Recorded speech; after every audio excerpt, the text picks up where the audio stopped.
kažu da je zlo bliže ljudima jer se za dobro treba pomučiti. Čini se da danas mnogi idu tom linijom manjeg otpora. Nažalost, bratstvo i jedinstvo ostalo je u srcu samo onih malobrojnih. Da li bi pod tim motom mogli danas opet sretno živjeti? I kojim se to motom zaista danas vodimo? Pa, mi znamo kako je bilo bratstvo i jedinstvo. To su lijepe ideje, nemaš ti šta reći to. Ali je bilo problem što je to nametalo silom. Ne mereš ti čovjeka promijeniti silom. Znači, svak sebi, da se egoizam svak zase, a prije je bilo tražilo ljudi da budu altruisti, da vole druge, ali je to bilo nametalo, nije se poštivala sloboda. Ali možda je to zakon neki trebao da bude. Pa nije treba neki zakon, ali ne može se čovjeka silom promijeniti. Ne može čovjek biti sretan bez drugih ljudi. Ali je to problem što se izlije u krajnost u krajnost. Ne možeš ti nekoga prisiliti da bude pošten. Argumentiraj mu, dokaži mu, uvjeri ga, pokaži mu primjerom. A ovo prisiljavanje, to je samo kontraproduktivno. Pravedno društvo već dovodi ljude da su relaksiraniji i da ne teže ka dominaciji. To je, ja vidim kako moje dijete prirodno reaguje na nepravdu. Znači, internet je zavladao čitavim svijetom i sad nema ono više da mi sad pričamo običaj, mode, ovo ono. Prestali smo se više i čuditi. Znači, nestalo je žara. Prije momak curu kad bi vidio, pa kad krisne, kad je šiljak u luci to zora. A sad mu sjedi u krilnom svejedno. Znači, nestalo je izazove, nestalo je želje. Ne, ošlo je se u jednu krajnicu, sve se prezastilo. Kad se spužba onaj kružnjak prolazi, nema više, nema želje. Ova djeca žive, ne znam nija kako, kao robotska, ne znam na što, da li će ona biti prirodnosti kao prije djeca što su se igrala. I njima je bila ona želja za igrom, za životom. Tako da, ne znam, Allah zna šta će biti, ali sa ovakvim načinom neka mi Bog na pomoći, šta bi drugo. Ovo, šta će ti sad djetetu pričati? Ja učim djecu, ja radim sa djecom. Radio sam sa ovisnicima. Evo, recimo neko, ja kad bi radio, kaže, ja bi se droge prošao, znaš. Onaj drugi kaže, ne laži, ja imam svega, ali ja moram drogu. Ja sam ovisnik pušenja. Ja ovisim o to, znači ja nisam slobodan. Nije sloboda da radim što ja hoću, kako se sad nameće sloboda. Nego je sloboda da ne radim što neću.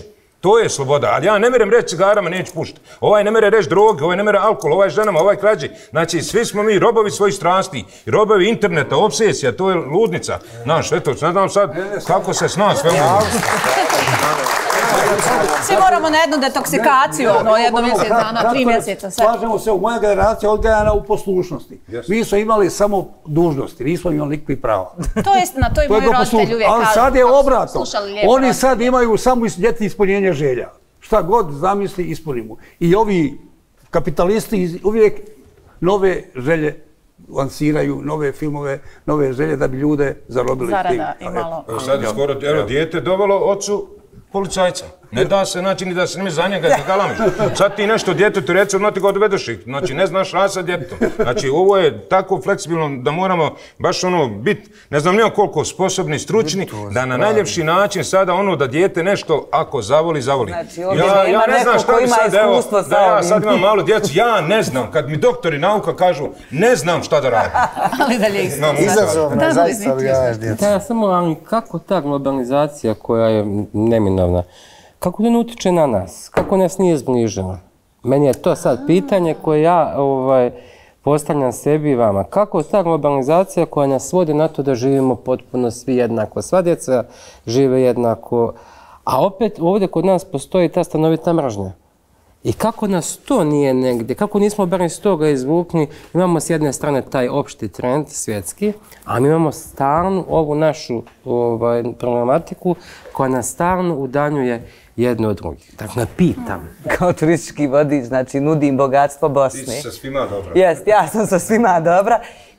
Ne radi se o nama. Mi smo sigurno i svi mi ovdje koji sjedimo smo to negdje shvatili.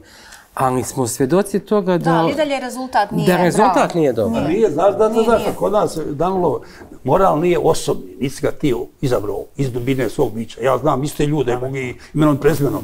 Kad sam u Njemačkoj s njima, oni se podašaju moderno, široko, ne gledaju ko je ko, svakog čovjeka poštuju, dođu amo, mi smo sad Hrvati, odmah se dijele. Isti ljudi. Znači, nema neko osobnog morala svoga. Govoriš protiv muslimana u Bosni, a gore su i glavni prijatelj s muslimanima u Mihnu, kaže. Ne mogu doći do tebe, kao od njih, kaže. Šta me praviš lude, to ti je. Znači, u nas ljudi jednaki, mjesto da ima osobni moral. Što je pošteno, pošteno. Znači, da globalizacija nije ušla kod nas. Da se uvijek isto ponaša. Dobili smo nešto što bi se moglo iskoristiti kao dobro, ali ne znamo šta ćemo s tim. Pa što ćemo se isključivost ova naša, međusobna, nacionalna i juridika, što će nam taj isključivo, što? Svaki da to ništa ne vodi. Poštuj tuje i tvoje, ali što bi isključiv bio? I što bi se smatralo da si ti nešto više od ostali? Odakle nam to? Pa to naš ima, to naše. Eto, pitaj s njima, on se nešto prsi da je on više od ostali, a u Europi svi jednaki. Kako tamo možeš isti? Pa evo, u jednoj Hrvatskoj, to mi je rekao jedan vodič iz Hrvatske, Istra je najjača po zaradi, koja nema te nacionalne probleme. I dalje cijela Hrvatska neće da se ugleda na Istru. Iako ona hrani maltene budžet države, održava ih u životu, ali oni ne vide da ta sloga i dalje ima smisla. Nama fali te ljubavi, ali sad ovo je emancipacija. Mi sad smo se podijelili u kući. Ja ženi kažem svom sinu, ja i žena i sin, ajmo kod žene na kavu u kujnju. Ja imam sobu, svoju sobu, on svoju, a žena kujnju. Mi smo se u kući podijelili. Pa da malo sjednimo, da progovorimo. Fali nam dijaloga. I ovo što još da kažem za ovaj dijalog. Allah vodi dijalog sa satanom. Pazi, Allah se ne ustručava da vodi razgovor sa šeitanom, sa satanom.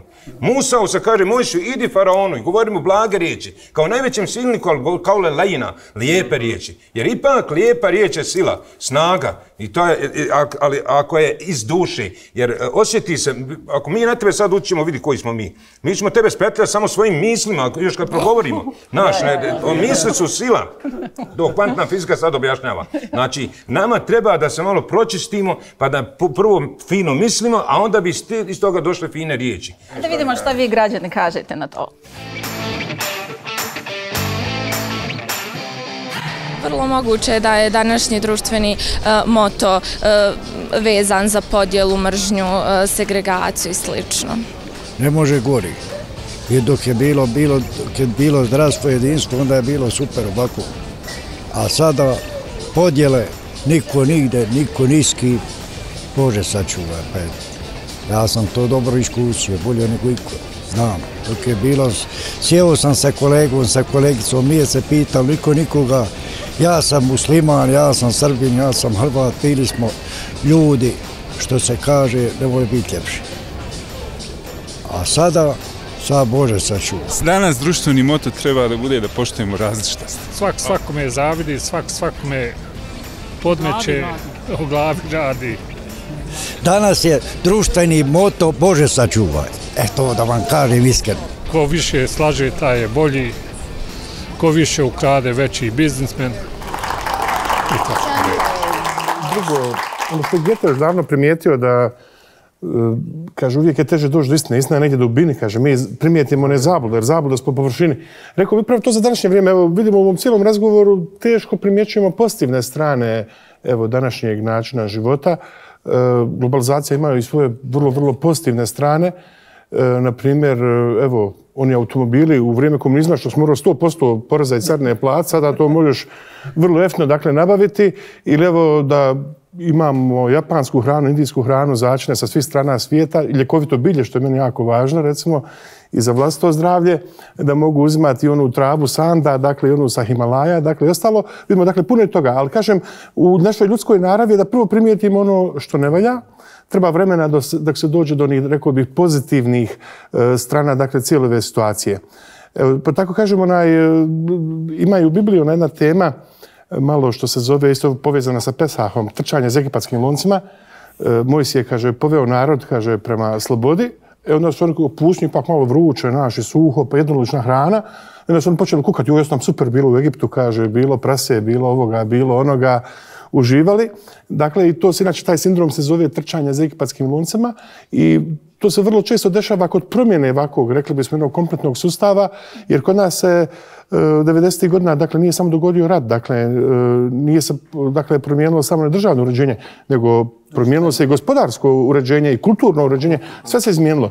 I normalno sada mi prolazimo s jedne strane i neke realne probleme novog društva, ali ima tu malo i onoga trčanja za egipatskim loncima, kad kažu jesam super bilo, a zaborave kako se moglo 5 godina zatvora dobiti zbog političkog vica i takve neke stvari, dakle, ili kod jednog prijatelja što su pretukli, odbili mu bubrege, zamijenili ga s nekim, trebalo s nekoga drugog prebiti, pa s njega prebili.